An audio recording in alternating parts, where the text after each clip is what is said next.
Mails की life में एक बहुत ही बड़ा इवेंट आता है जब उसको पता चलता है कि मैं बोल्ड हो रहा हूँ, मैं गंजा हो रहा हूँ।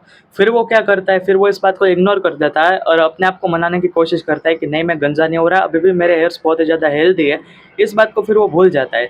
फिर जब सोसाइटी उस बात को पॉइंट आउट करती है और जब उसको नोटिस करवाती है कि सच में उसके हेयर्स खत्म हो रहे हैं, तब उसको बहुत ही ज़्यादा बुरा लगता है। इवन वो डिप्रेस्ड हो जाता है ये देख के, जब उसको रियलिटी चेक मिलता है कि सच में उसके हेयर्स जा रहे हैं, उसका हेयर लॉस हो रहा है, वो गंजा हो रहा है। तो ये चीज़ आपके साथ भी ना हो, इसलिए मैं आपको अभी 5 साइंस देने वाला हूँ कि आपका हेयर लॉस हो रहा है।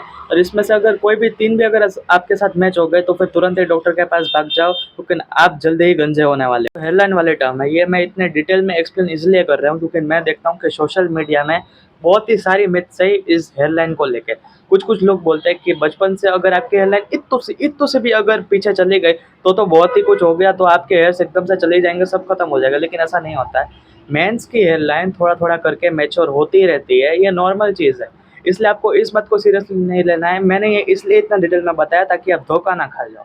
हमारा जो सेकंड पॉइंट है वो है hair shedding of smaller hair than your average hair.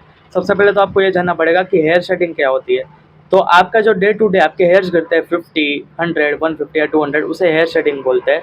और कोई लोग तो यही देख के डर जाते हैं कि मेरे हेयर शेडिंग हो गए, मेरे 100-200 हेयर गिर गए, अब सब खत्म हो गया, मैं बाल्ड हो गया। लेकिन ऐसा बिल्कुल भी नहीं होता। उल्टा ये एक बहुत ही कंप्लीटली नॉर्मल चीज़ है और उल्टा हेल्थी चीज़ है आपके हेयर्स के लिए। मैं आपको एग्जांपल देता हूँ, जैसे कि स्नेक टाइम टू टाइम अपनी पुरानी स्किन निकाल देता है उसके हेल्थ के लिए, वैसे ही हमारे जो हेयर्स है वो अपने पुराने हेयर्स को निकाल देते हैं हमारे न्यू हेयर्स के लिए। उसे हेयर शेडिंग बोलते हैं। लेकिन इसमें एक ट्विस्ट है, अब मैं आपको बताता हूँ प्रॉब्लम कहाँ होगी। अगर आपके इतने हेयर्स है लेकिन फिर भी आपके इतने से हेयर गिर रहे हैं, तब होगी प्रॉब्लम, फिर तो आपका खेल खत्म है। फिर आप ही सोचो, अगर इतने हेयर गिरे फिर भी इतने गिर रहे हैं, तो हो क्या रहा है? तो उसमें हो ऐसा रहा है कि आपके जो नए हेयर्स ग्रो हो रहे हैं, ग्रो होते ही वो टूट जा रहे हैं। इसका मतलब कि आपका खेल खत्म है। तुरंत ही डॉक्टर को दिखाओ अगर आपके साथ ऐसा हो रहा है। हमारा जो थर्ड साइन है उसको आपने कभी नोटिस नहीं किया होगा, लेकिन मैं बोल रहा हूँ अब से आप नोटिस करना।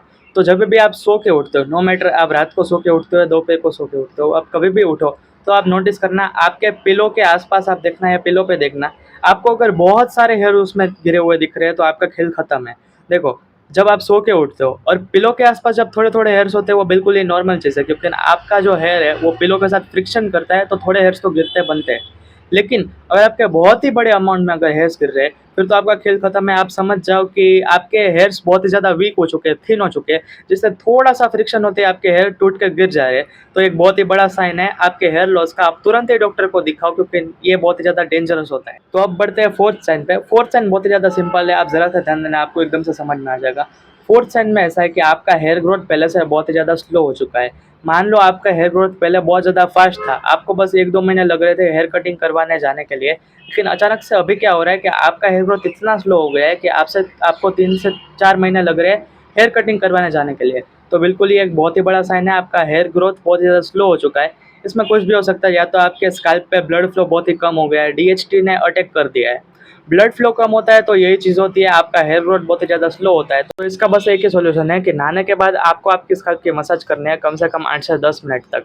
ये बहुत ही ज़्यादा इफेक्ट करेगा, आपके स्कैल्प में ब्लड फ्लो वापस लाएगा। लेकिन फिर भी अगर इससे इंप्रूवमेंट नहीं हो रहा है और ये चीज़ रिपीट हो रही है, तो आपको डेफिनेटली डॉक्टर के पास जाना चाहिए। तो अब बढ़ते हैं हमारे फिफ्थ एंड लास्ट स्टेप पे। इसमें आपको नोटिस करना है कि जब आप नहा के बाहर निकलते हो या फिर हेयर ऑयलिंग के बाद बाहर निकलते हो और लोग इस बात को नोटिस करके आपके हेयर्स के बीच में बहुत ही ज़्यादा गैप रह रहा है, वो नोटिस हो रहा है और वो आपको बताए, तो बिल्कुल भी इस बात को इग्नोर नहीं करना है।